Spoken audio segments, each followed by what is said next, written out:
Oi, amigos internautas do Facebook do Blog Brasil Notícias. Estamos aqui na Casa de Carne Oliveira, aqui no Colina Verde, próximo ao Monte Serra 1. Casa de Carne Oliveira, um novo conceito em carne. Venha e faça-nos uma visita.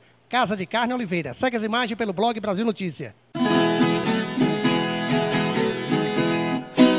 Seu moço, eu já fui roceiro no Triângulo Mineiro, onde eu tinha meu ranchinho.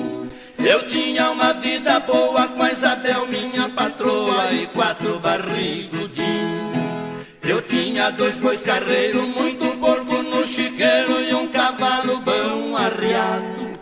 Espingarda cartucheira, 14 vaca leiteira e um arrozal no banhado.